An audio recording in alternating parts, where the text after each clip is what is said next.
ఈ దినమందు 7వ అధ్యాయంలో వ్రాయబడిన విషయాలు మనం నేర్చుకోబోతూ ఉన్నాం. బైబిల్ తెచ్చుకున్న వారు, చదవగలిగిన వారు మీ బైబిల్ను తెరచి మత్తయి శుభవార్త 7వ అధ్యాయములో మొదటి 4 వచనాలు మనం చదువుకుందాం. 5 వచనాలు, మొదటి 5 వచనాలు ఈ సమయంలో మనం చదువుకుందాం.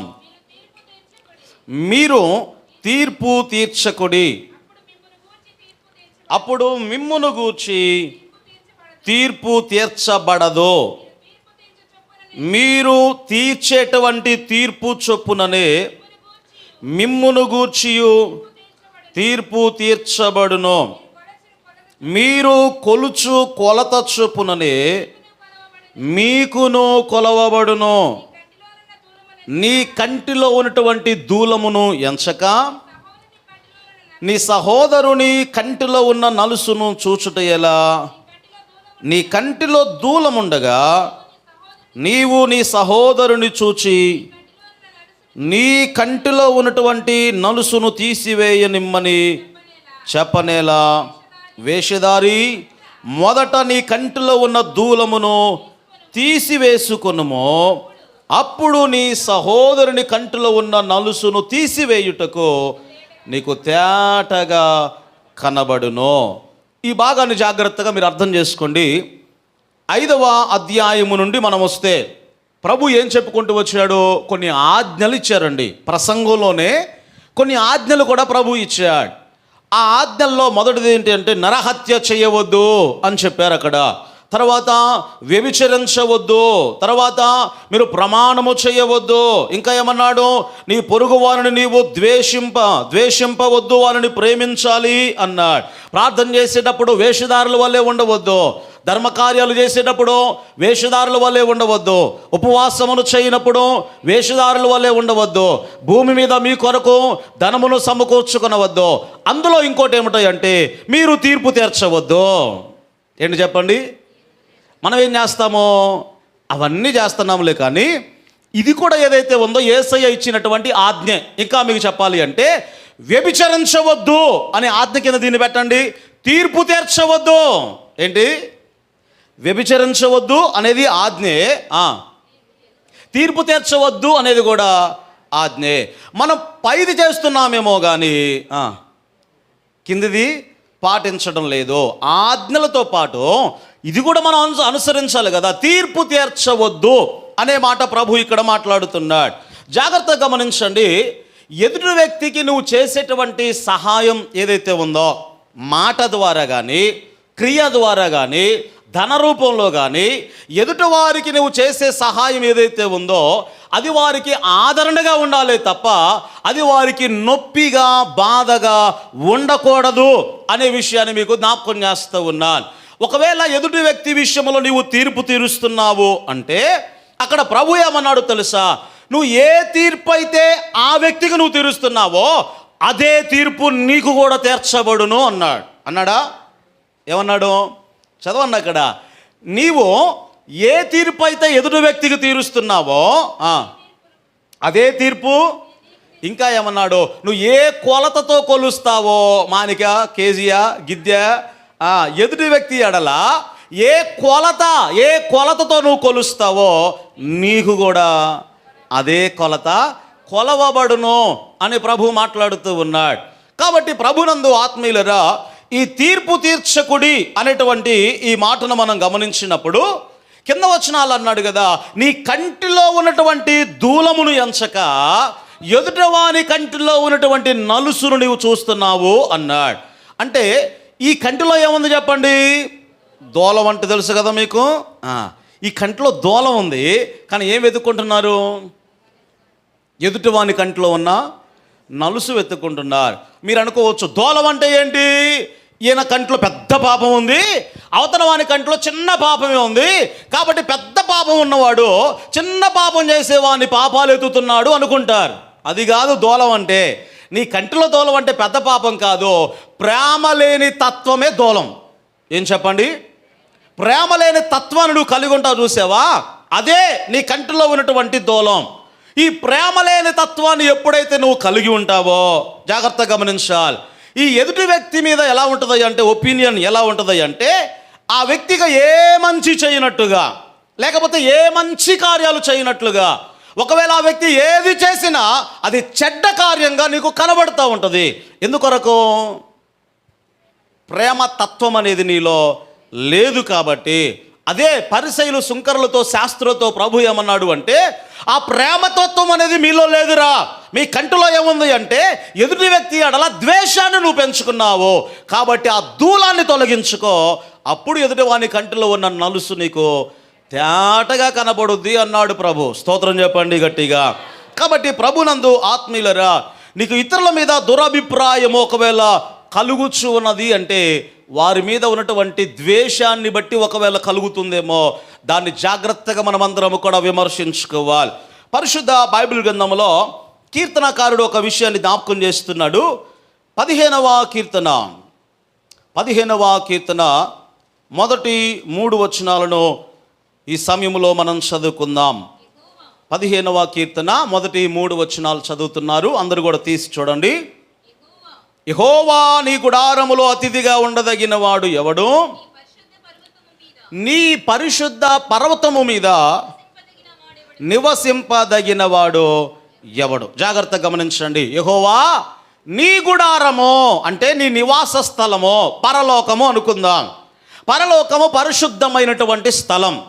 ఈ పరిశుద్ధమైనటువంటి స్థలములో నివసింపదగిన వాడు ఎవడు?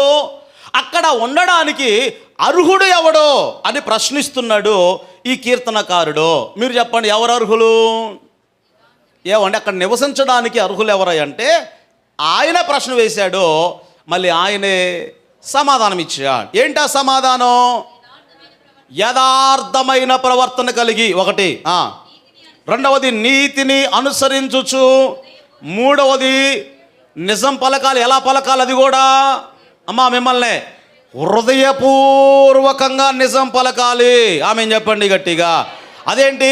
వ్యభిచారం చేయకుండా ఉండేవాడు, దొంగతనం చేయకుండా ఉండేవాడు, నరహత్యలు చేయకుండా ఉండేవాడు అంటే మనం ఏంటి, పెద్ద పెద్ద పాపాలు కదా అనుకున్నాను. చూసారా, ఇక్కడ చిన్న పాపాన్ని ఎత్తిపట్టు చూపిస్తున్నాడు కీర్తనకారుడు. నీ గుడారములో అతిథిగా ఉండదగిన వాడు ఎవడో తెలుసా? ఒకటి, యథార్థముగా ప్రవర్తించేవాడు. ఏంటి యథార్థత? ఏంటండి యథార్థత అంటే ఏంటి? యథార్థత అంటే మనసులో ఒకటి ఉంచుకొని పైకి ఇంకోలాగా మాట్లాడడం. ఒక మూడో వ్యక్తి గురించి నువ్వు మాట్లాడుతున్నావంటే, ఆ వ్యక్తి లేనప్పుడు నువ్వు ఆ వ్యక్తి గురించి మాట్లాడుతున్నావంటే దాని యథార్థతని ఎలా అనుకుంటారు? ఏమండి, ఆ వ్యక్తి ఉన్నప్పుడు, ఆ వ్యక్తి లోపం అనిపించినప్పుడు ఆ వ్యక్తి దగ్గరకు వెళ్ళి ఇది నాకు కరెక్ట్ అనిపించలేదు అని ఆ వ్యక్తితో నువ్వు చెప్పినప్పుడు ఆ వ్యక్తి ఏం చెప్పదలుచుకున్నాడో అది చెప్తాడు. కానీ అదేదో నువ్వు తెలుసుకోకుండా మూడవ వ్యక్తి నీ దగ్గర లేనప్పుడు ఆ వ్యక్తి గురించి నువ్వు మాట్లాడుతున్నావంటే నువ్వు ఏ యథార్థవంతుడవో? పరలోక రాజ్యములో స్థానం ఎవడికో తెలుసా? యథార్థంగా ప్రవర్తించేవాడికి. అర్థమైన వారు ఆమేన్ చెప్పండి గట్టిగా. హల్లెలూయా. ఈ రోజుల్లో లేనిది ఏమిటాయంటే అదే. ఏంటది? చెప్పాలి గట్టిగా. యథార్థత. మీకు అర్థమైందో లేదో, సరే మీకు అర్థమయ్యే స్టైల్లో చెప్తాను. ఒక ఉద్యోగి ఉన్నాడు, ఒక బాస్ ఉన్నాడు. ఒక బాస్ దగ్గర ఒక గుమస్తా పనిచేస్తున్నాడు. ఇక్కడ ఈ గుమస్తా పనిచేస్తూ ఉన్నాడు. ఈ బాస్ ఎంత కఠినుడయ్యా అంటే, జాగ్రత్తగా వినాలి, ఎంత కఠినుడంటే ఏదైనా అర్జెంట్ అన్నా కూడా లీవ్ ఇవ్వడండి. శ్రీ చైతన్య నారాయణ లాగా. దేవునికి స్తోత్రం. ఏదైనా అర్జెంట్ అన్నా కూడా లీవ్ ఇవ్వడు.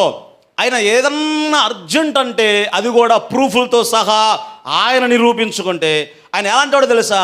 జ్వరం వచ్చిందండి అంటే పా హాస్పిటల్కి వెళ్దాంపా అని తీసుకెళ్ళి ఆయనే అక్కడ ఉండి ఇంజక్షన్లు వేయించి మళ్ళీ తీసుకొని వస్తాడు. అలాంటి వాడు ఆయన బాస్. సరే నాకు లీవ్ కావాలంటే ఇవ్వట్లా. ఈయనేం చేస్తాడంటే ఒకసారి ఎలాగైనా బాస్తో ఒక 3 రోజులు లీవ్ ఇప్పించుకోవాలి అర్జెంట్ అని చెప్పేసి ఈ గుమస్తా ఒక ప్లాన్ వేశాడు. ఏంటి ఆ ప్లాన్ అంటే, అక్కడికి వెళ్ళాడట. అక్కడికి వెళ్ళి అయ్యా మరి నాకు లీవ్ కావాలి అని చెప్పేసి అడిగాడు. నాకు లీవ్ కావాలి ఏదో చెప్పాడు, మా తోటి వారికి ఎవరికో బాగలేదు, ఆరోగ్యం బాగలేదు, హాస్పిటల్లో ఉన్నారు, నాకు లీవ్ కావాలి అంటే మొత్తానికి వాళ్ళకి ఫోన్ చేయి అన్నాడట. మరి ఫోన్లో కూడా అబద్ధం ఆడతారు కదా. సరే వెళ్దాం పదా. వెళ్తూ కాయలు తీసుకెళ్ళి పలకరించి ఇచ్చొద్దాం అన్నాడు. ఆ తర్వాత ఏమన్నాడు అంటే, పర్లేదులేండి సాయంత్రం నేను పోయినప్పుడు ఇచ్చుకుంటాలేండి, లీవ్ వద్దు పాడొద్దులే అనుకుని వెళ్ళిపోయాడు. ఒక 4 రోజులు ఆగిన తర్వాత మళ్ళీ ఏమనుకున్నాడు అంటే, వీడు ఎట్లాగానే లీవ్ ఇచ్చేటట్లుగా లేడు, అని చెప్పేసి ఏం చేశాడు అంటే ఆ తర్వాత వెళ్ళాడు. మా అక్క పెళ్ళి ఉందండి అని చెప్పాడట. మా అక్క పెళ్ళి ఉందండి, కాబట్టి ఆ పెళ్ళికి ఏం కావాలి? లీవ్ కావాలి. పెళ్లి కార్డు కొట్టించాడు. ప్రూఫ్లు కావాలి కనుకో పెళ్లి కార్డు కొట్టించాడట. ఆ పెళ్లి కార్డు తీసుకెళ్ళి చూపించాడు. నాకు ఒక 3 రోజులు లీవ్ కావాలి అని అడిగాడు. ఈయన మహాముదురు కదా, సరే పెళ్లి కార్డు చూశాడు. మొత్తానికి రేపు ఆలోచించి చెప్తానులే అన్నాడు. లీవ్ ఇవ్వాలా వద్దా అనేది రేపు ఆలోచించి చెప్తానులే అన్నాడు. ఆ తర్వాత ఇక ఈయన వచ్చాడు, ఈ గుమస్తా వచ్చాడు. ఆ తర్వాత రోజు అండి మరి రేపు చెప్తా అన్నారు కదా, మరి లీవ్ ఇస్తారా? మా అక్కయ్య పెళ్ళి ఉంది అంటే ఈయన ఏమన్నాడు తెలుసా? నవ్వి ఏమన్నాడు అంటే, మీ అక్కకి పెళ్ళి ఎప్పుడు అయిందంట కదరా అన్నాడు. ఏమన్నాడు? మీ అక్కకి పెళ్ళి ఎప్పుడో అయిందంట కదరా అంటే ఇక వాడు కోపం ఆపుకోలేక ఏమన్నాడు అంటే, అసలు నాకు అక్కే లేదు తెలుసా అన్నాడు. ఏమన్నాడు? నాకు అసలు ఈయనేమన్నాడు అంటే అది నిజమా కాదా అన్నట్టు ఒక రాయి వేసాడు అంతే.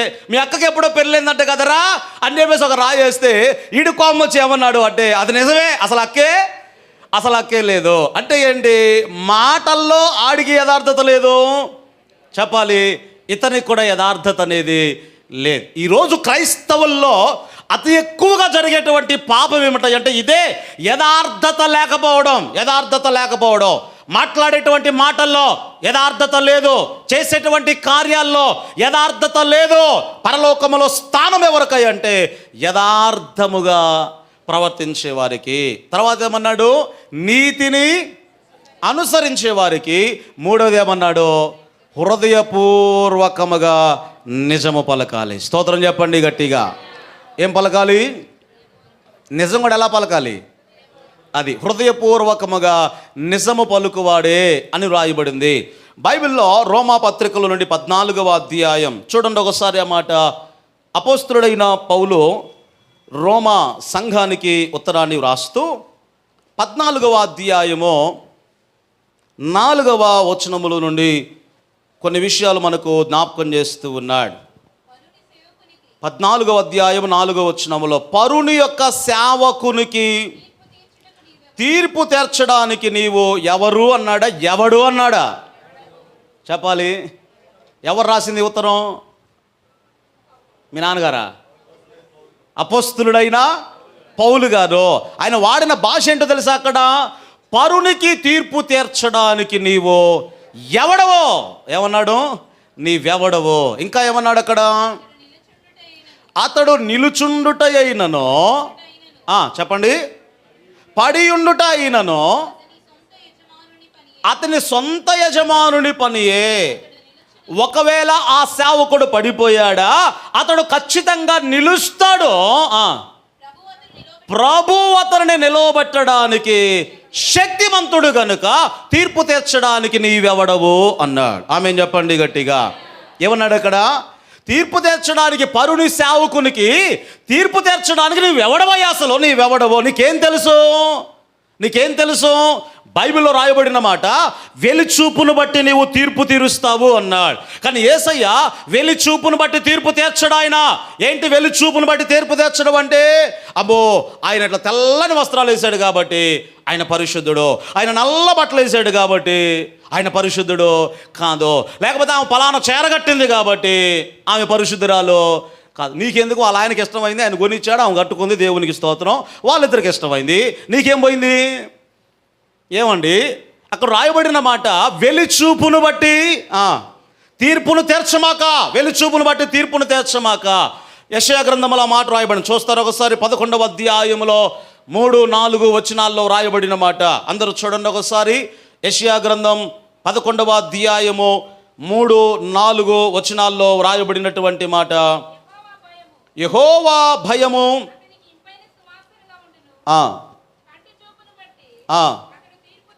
దేన్ని బట్టి? అమ్మా మిమ్మల్నే. దేన్ని బట్టి?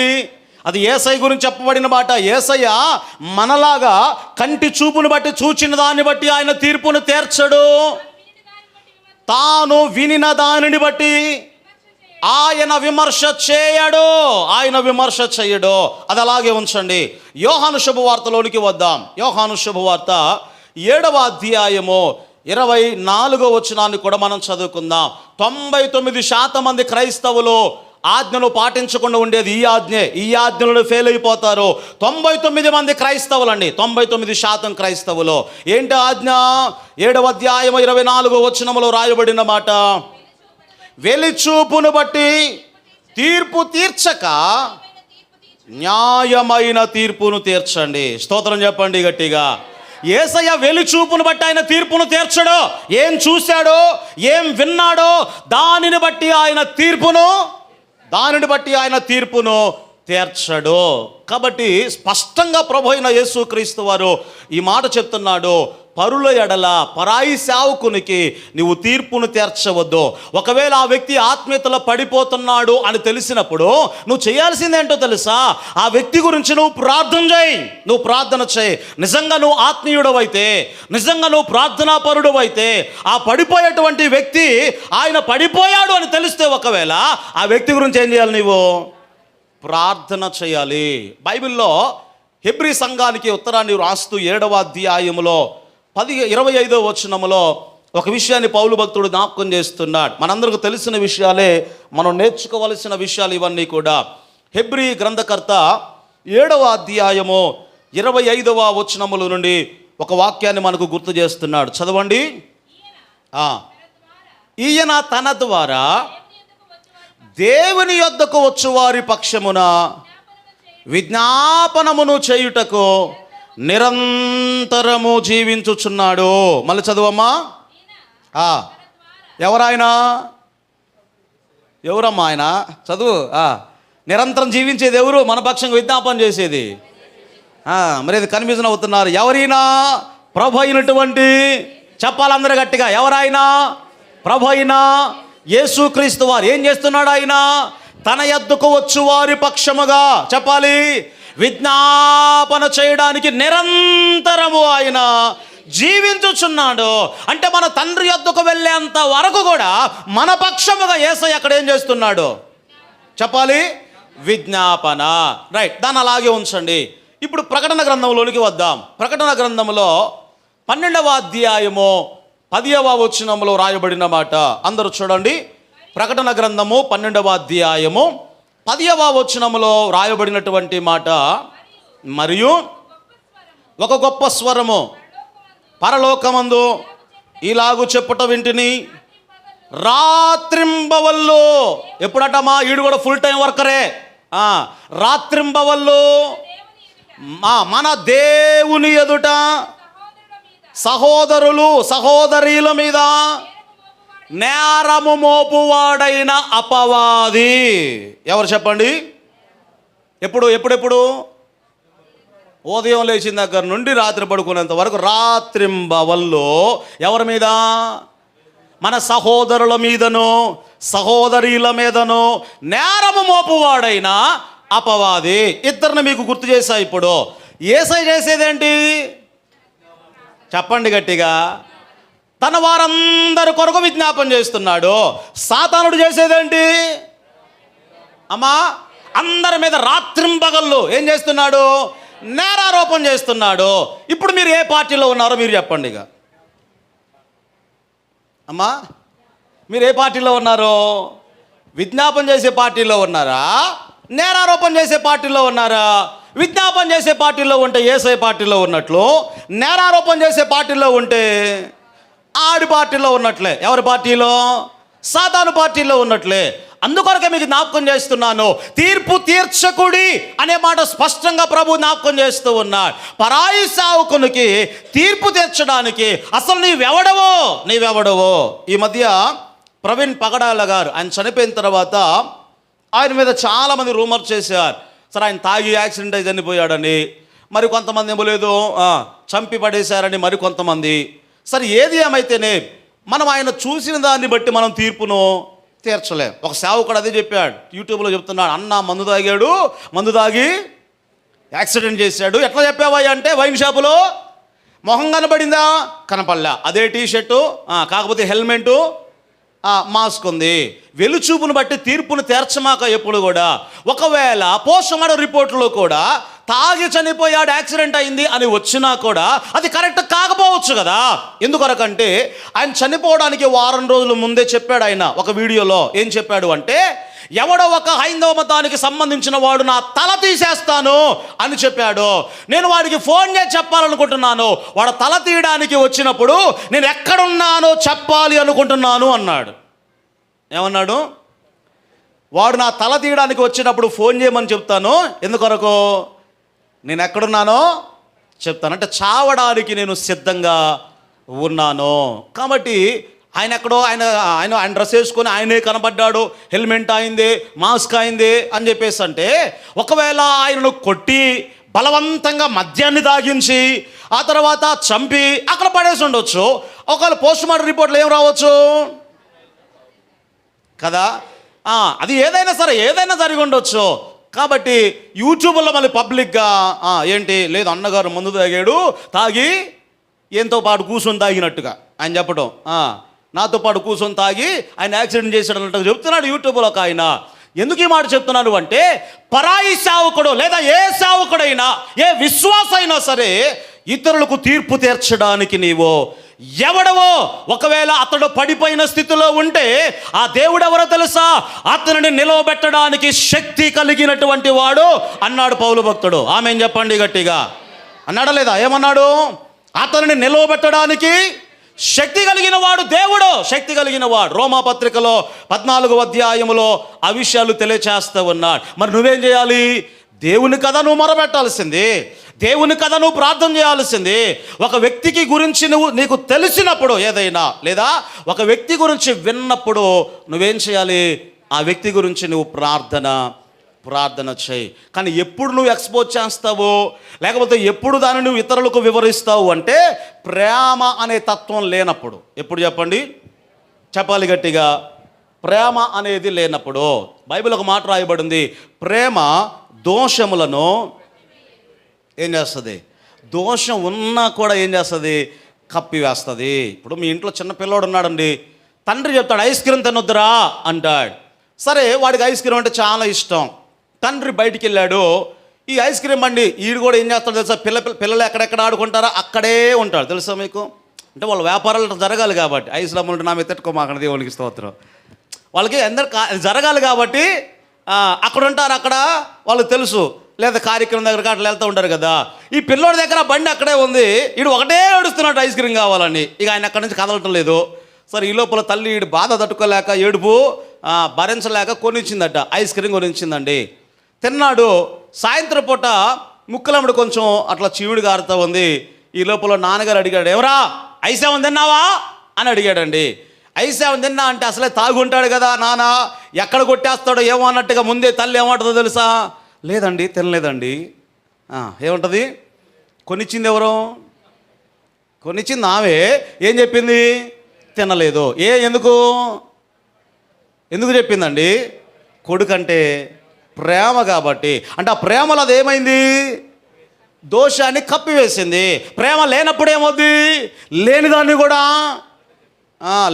కూడా కలిపి చెప్పుకుంటాం కదా. ఇంకా మీకు అర్థం కావడానికి, నీ సొంత కుమార్తె, నీ సొంత కుమారుడో, లేదా నీ చెల్లో, నీ అక్కో ఏదైనా చిన్న మిస్టేక్ అని తెలిసిందనుకోండి, మండలం మొత్తం ఎక్స్పోజ్ చేస్తావా?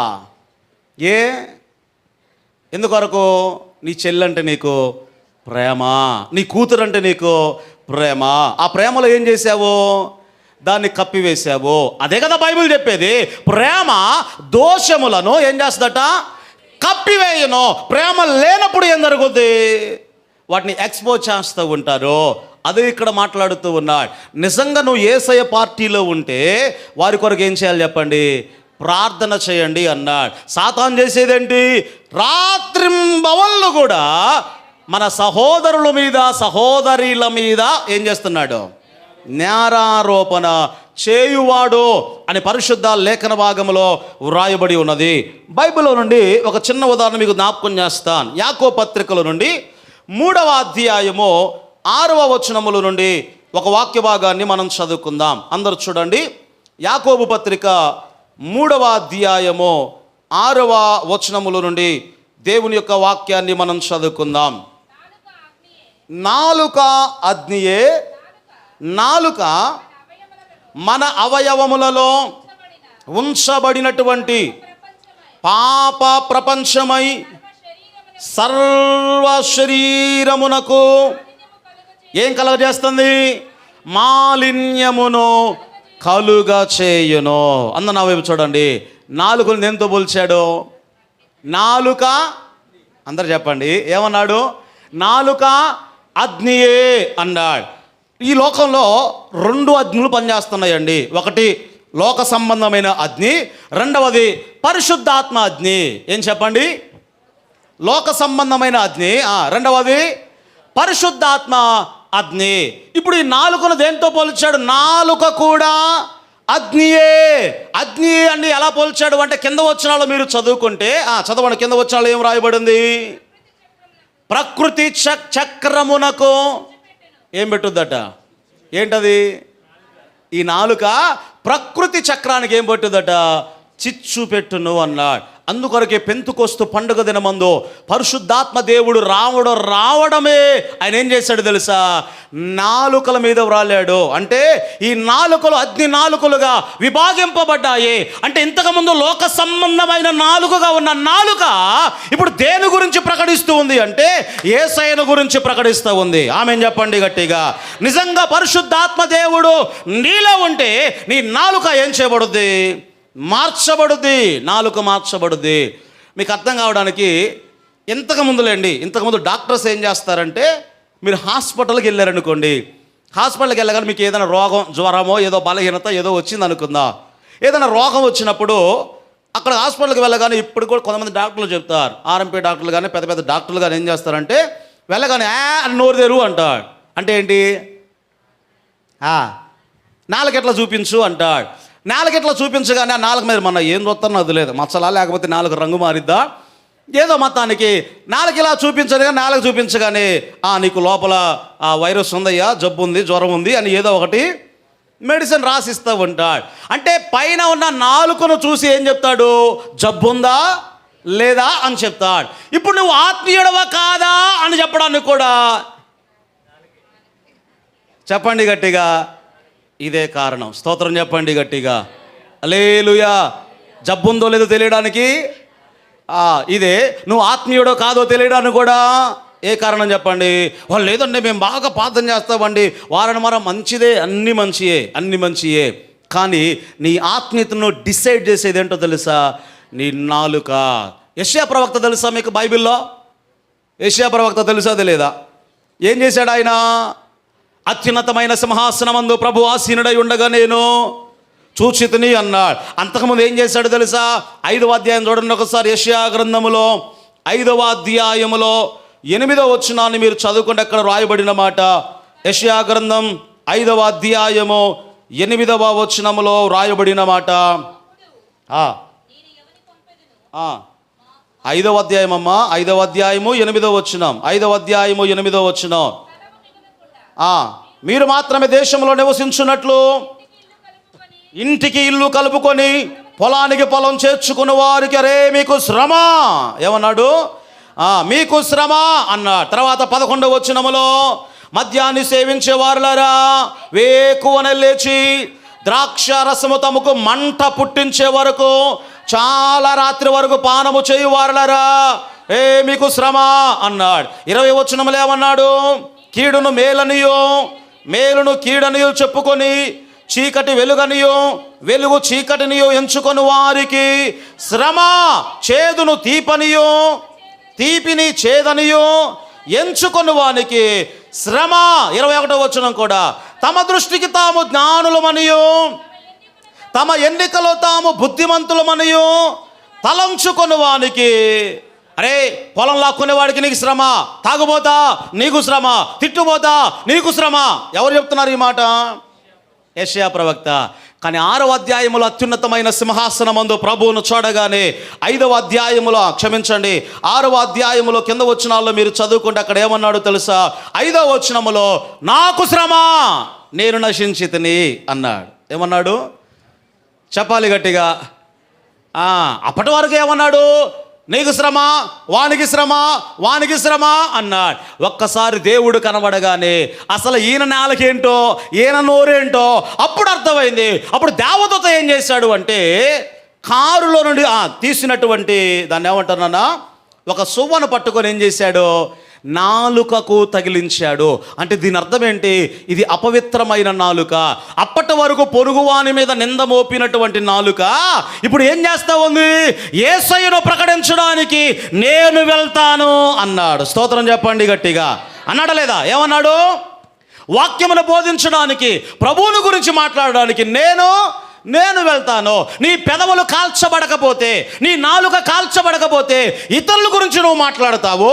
నీ నాలుక కాల్చబడిన తర్వాత పేతురు భక్తుడు ఎలాగైతే ప్రసంగం చేశాడో, నీ నాలుక కాల్చబడితే ఇతరుల గురించి కాకుండా ఎవరి గురించి మాట్లాడుతావు? నువ్వు నోరు తెరిస్తే ప్రభు గురించే మాట్లాడతావు. ఎవరి గురించి?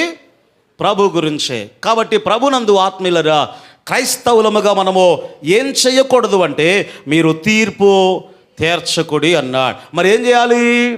కొరింథీయులకు రాసిన మొదటి పత్రికలో అందరూ చూడండి ఆ మాట ఒకసారి. అపోస్తలుడైన పౌలు కొరింథీ సంఘానికి వ్రాసిన మొదటి పత్రిక 11వ అధ్యాయము 31వ వచనముల నుండి దేవుని వాక్యాన్ని ఈ సమయంలో మనం చదువుకుందాం. మనలను మనమే విమర్శించుకొనిన ఎడల తీర్పు పొందకపోదుము. ఎవరిని విమర్శించుకోమన్నాడు? అందరు చెప్పాలి గట్టిగా. ఎవరిని? నీకు నీవుగా విమర్శించుకోవాలి. ఇదే పౌలు కొరింథీ సంఘానికి ఉత్తరాన్ని వ్రాస్తూ 2వ పత్రికలో 5వ అధ్యాయం 10వ వచనములు అన్నాడు కదా, ఎవడికి వాడే లెక్కను అప్పగించడానికి మనమందరము కూడా క్రీస్తు న్యాయపీఠం ఎదుట ప్రత్యక్షం కావాలి. ఎవడి లెక్క వాడే అప్పగించుకోవాలి. ఇప్పుడు అందరు నా వైపు చూడండి. యేసయ్య న్యాయసింహాసనం మీద కూర్చున్నాడండి. న్యాయసింహాసనం మీద కూర్చున్నాడు. అందరు లైన్లో ఉన్నారు. ఇప్పుడు అందరు క్రైస్తవులే, అందరు లైన్లో ఉన్నారు. ఇక్కడ ఎంతమంది ముందు నాకు తీర్పు తీర్చు ప్రభువా అని ముందు వచ్చి ఎవరు నిలబడతారు? లైన్ ఉందండి. సింహాసనం మీద ప్రభు కూర్చున్నాడు. నాకు తీర్పు తీర్చు ప్రభువా అని అనుకున్నాడల్లా ముందు వచ్చి ఎవరు నిలబడతాడు? ఇక్కడ ఎవరినున్నారా? దేవునికి స్తోత్రం. ఎవరు లేరా? ఒక నలుగురు వెనకాల నువ్వు ఉన్నావు అనుకో, వామమ్మ నాది వచ్చేస్తాను మళ్ళీ దేవునికి స్తోత్రం. కానీ ధైర్యంగా ఎవడు నిలబడతాడో తెలుసా? ఇక్కడ రోజు తనను తాను ఎవడైతే విమర్శించుకొని వాటిని సరిచేసుకొని ఒప్పుకొని విడిచిపెడతాడో అక్కడ ధైర్యంగా ప్రభు ఎదుట నిలవబడతాడో. ఎందుకనకంటే ఆల్రెడీ ఇక్కడ తీర్పు జరిగిపోయింది కాబట్టి ఇవి ఎక్కడకు న్యాయ తీర్పులోనికి రావో. అర్థమైన వారు స్తోత్రం చెప్పండి గట్టిగా. నా సొంత మాటలు కాదు, పౌలు అన్నాడు అక్కడ. ఏమన్నాడు? మనలను మనమే విమర్శించుకున్న ఎడల తీర్పులోనికి అవి రావు అన్నాడు. ఏమన్నాడు? మనల్ని మనమే విమర్శించుకుంటే అవి తీర్పులోనికి రావు. మరి మనం చేసే పని ఏంది? పక్కనోని విమర్శించడం. ఏది మనం చేసేది? చెప్పాలి గట్టిగా. ఎదుటున్న వాడిని విమర్శించడం. కాబట్టి ఈ దూలం అనేది ఏదైతే ఉందో, ఏంటా దూలము అంటే పెద్ద పాపం అని కాదో. దాని అర్థం ప్రేమ అనే తత్వం లేకపోవడమే దాన్ని దేంతో పోల్చాడో? దూలము. అది లేనప్పుడు ఎదుటి వ్యక్తి అసలు మంచి పనులే చేయనట్టుగా ఆ వ్యక్తి గురించి నువ్వు మాట్లాడుతూ ఉంటావు. ఒక మాట మీకు జ్ఞాపకం చేస్తా. యేసుక్రీస్తు వారు చివరిగా ఆయన పలికినటువంటి మాటలో ఇంకా మీకు అర్థం కావడానికి 4 సువార్తలు ఉన్నాయి బైబిల్లో. ఏంటంటే చెప్పండి ఒకసారి. మత్తయి, మార్కు, లూకా, అపోస్తలులు, యోహాను సువార్త. రైట్. 4 సువార్తల్లో చివరి సువార్త ఏంటి? రైట్. ఈ చివరి సువార్తలో, యోహాను సువార్తలో బైబిల్ చూడకుండా చెప్పండి ఒకసారి. చివరిగా యేసయ్య మాట్లాడిన మాటలు ఏంటి? చివరిగా ఆయన చెప్పిన మాట ఏంటి? ఆజ్ఞ. చివరిగా యేసయ్య చెప్పిన ఆజ్ఞ చివరిసారిగా. ఇక ఆ తర్వాత ఈ సంగతులన్నీ రాయడానికి భూలోకమే సరిపోదని ముగించేశాడు యోహాను గారు. కానీ అక్కడ ఎండింగ్లో ఏమన్నాడు తెలుసా? మైండ్ యువర్ ఓన్ బిజినెస్ అన్నాడు. అంతే. ఏమన్నాడు? నీ పని నువ్వు చేసుకొని నన్ను వెంబడించు. స్తోత్రం చెప్పండి గట్టిగా. ఏమన్నాడు? నీ పని నువ్వు చేసుకొని నన్ను వెంబడించు. సందర్భం ఏంటి ఇప్పుడు మీకు చెప్తా. సీమోను పేతురు ఉన్నాడు అక్కడ. సీమోను పేతురుతో ప్రభువు మాట్లాడుతూ అన్నాడు కదా, సీమోను పేతురు నీవు నన్ను ప్రేమించుచున్నావా అని అన్నాడు. సీమోను పేతురు ఏమన్నాడు? అవునయ్యా నేను నిన్ను ప్రేమించుచున్నాను అన్నాడు. సరే అయితే నా గొర్రెల మందను మేపు అన్నాడు. మళ్ళీ కాసేపు అడిగాడండి సీమోను పేతురు, నీవు నన్ను ప్రేమించుచున్నావా అని అడిగితే మళ్ళీ ఏమన్నాడు?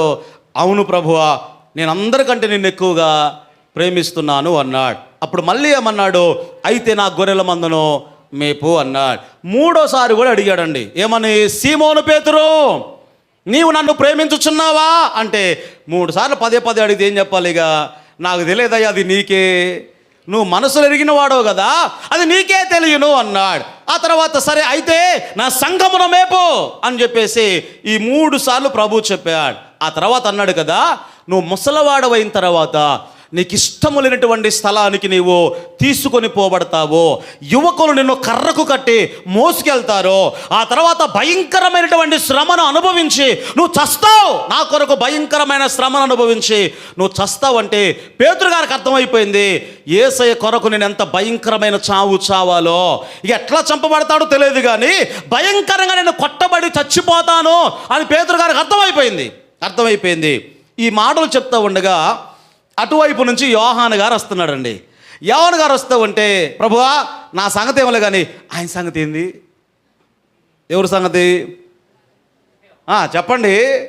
నా సంగతి ఏమలే కానీ ఆయన సంగతి ఏంది? ఎవరి సంగతి?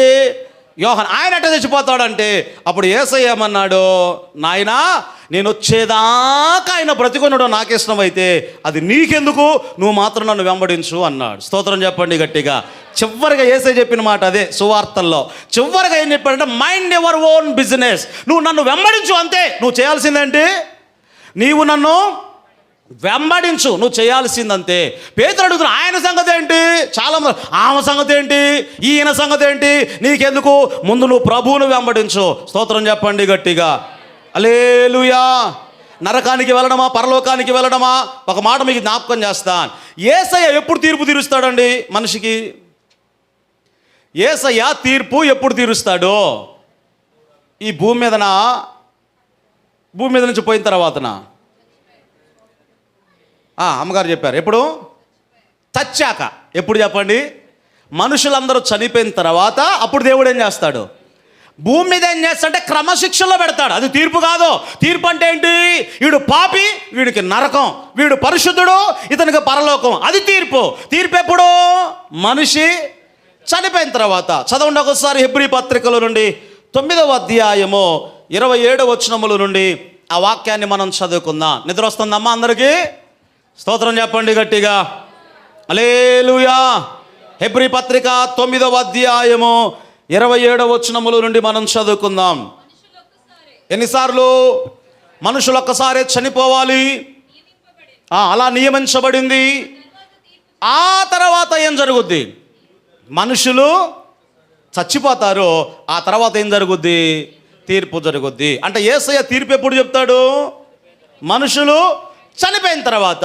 మనం ఎప్పుడు చెప్తాము? మనం దేవుని కంటే గొప్ప వాళ్ళం. దేవునికి స్తోత్రం. ఎవరికంటే?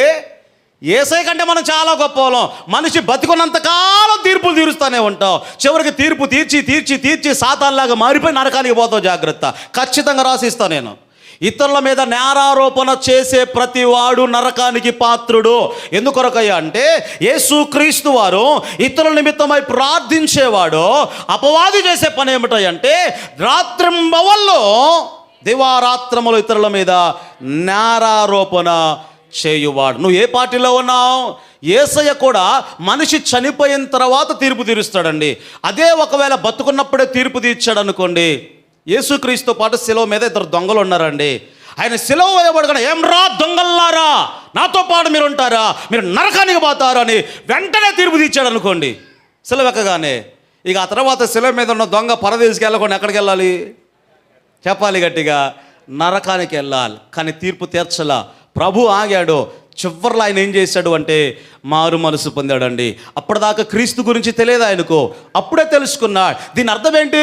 ఒక విశ్వాసి పాపాలు చేసి చచ్చిపోయేటప్పుడు ఒప్పుకోవని కాదు. వాడు పాపి కంటే భ్రష్టుడు, వాళ్ళ గురించి నేను మాట్లాడటం లేదు. ఆ దొంగ అప్పుడే క్రీస్తు గురించి తెలుసుకున్నాడు, అప్పుడే వాక్యం గురించి తెలుసుకున్నాడు, అప్పుడే ఆత్మీయత గురించి తెలుసుకున్నాడు, మారు మనసు పొందాడు. కాబట్టి నేడు నీవు నాతో కూడా పరదైసులో ఉందువో అన్నాడు. అదే శిలువ మీదకి రాగానే వెంటనే తీర్పు తీరిస్తే చచ్చి ఎక్కడికి పోయేవాడు? నరకానికి వెళ్ళేవాడు. యేసయ్య అలా వెయిట్ చేశాడండి. కానీ నువ్వేం చేస్తున్నావు? మనకు వెయిట్ చేసే అంత ఓపిక అంత ఓపిక లేదో, అదే పౌలు అన్నాడు కదా, ప్రభు అతనిని నిలవబెట్టడానికి శక్తిమంతుడు అన్నాడు. స్తోత్రం చెప్పండి గట్టిగా. కానీ నువ్వు చూసావా ఈ మధ్య ఎవరో పెట్టా స్టేటస్లో కూడా, ఒక వ్యక్తి గురించి నువ్వు ఒకవేళ చెడుగా మాట్లాడావు అంటే అది ప్రపంచమంతటా పాగిపోతూ ఉంటుంది. కానీ అప్పటికి ఆ వ్యక్తి మారు మనసు పొందితే, ఏమండి, ఆ వ్యక్తి అప్పటికే ఒప్పుకొని మారు మనసు పొందితే ఒకవేళ నువ్వు చేసిన ప్రచారం ఏమైపోద్ది? జాగ్రత్తగా గమనించండి.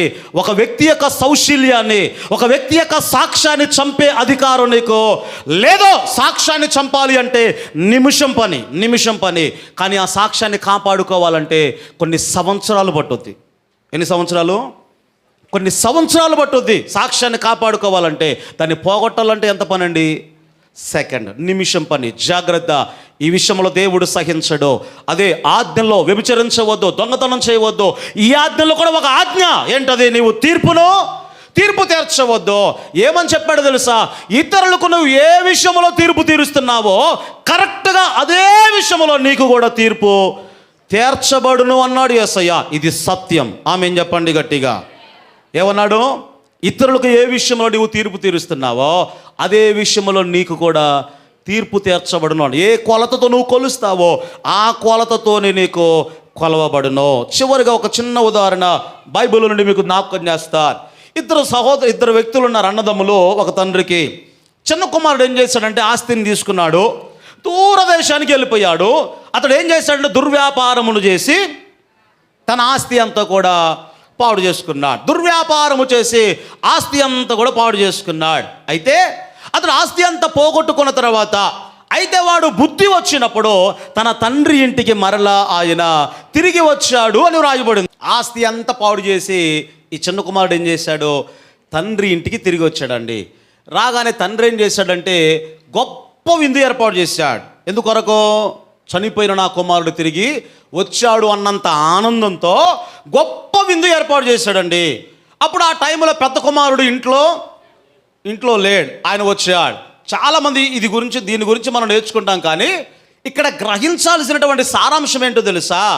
పెద్ద కుమారుడు ఇంట్లోకి రాలా, ఎవరిని అడిగాడట, ఏం జరుగుతుందిరా, ఏంది హడావుడంతా అంటే, అయ్యా నీ తమ్ముడు తిరిగి వచ్చాడు కాబట్టి మీ నాన్న గొప్ప విందు ఏర్పాటు చేశాడు అంటే ఈడు అలిగాడు.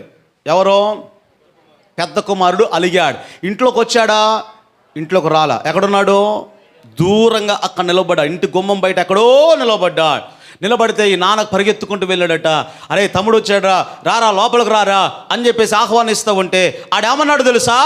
ఈ నీ కుమారుడు, నా తమ్ముడు అల్లా. ఏమన్నాడు?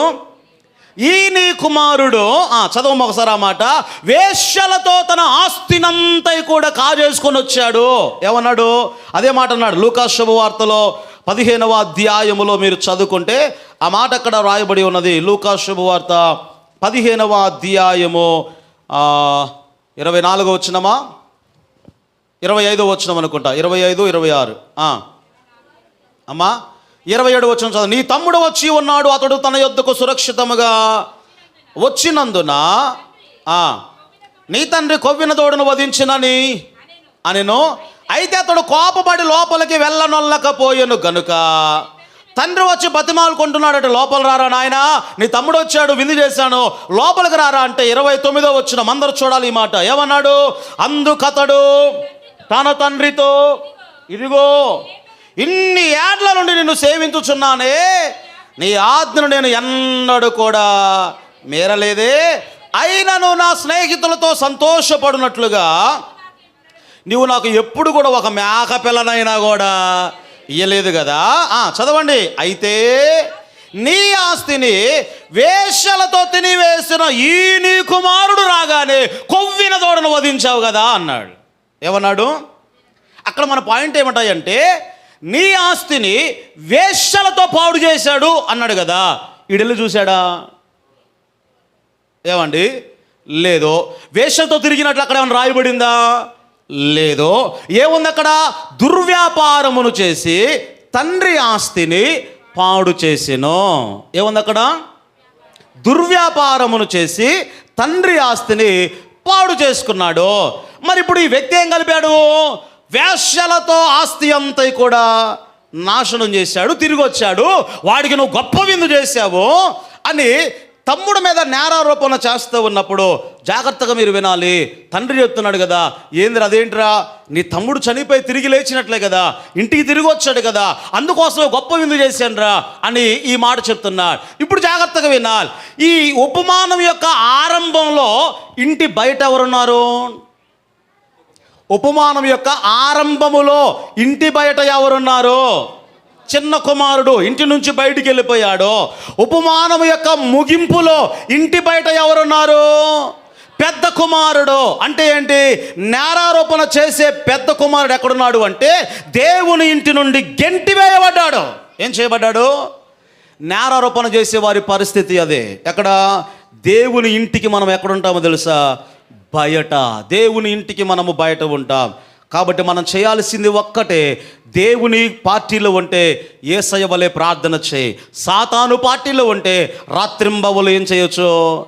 నేరారోపణ నీవు చేయవచ్చు. ప్రభు స్పష్టంగా చెప్తున్నాడు, మీరు ఇతరులకు తీర్పు తీర్చవద్దు. ప్రభు అన్నాడు, తీర్పు తీర్చుట నా పని అన్నాడు దేవుడు. కాబట్టి తీర్పు తీర్చేటువంటి దేవునికి మనం అప్పగించుకుందాం. దేవుని కృప మనందరికీ తోడై నడిపించును గాక.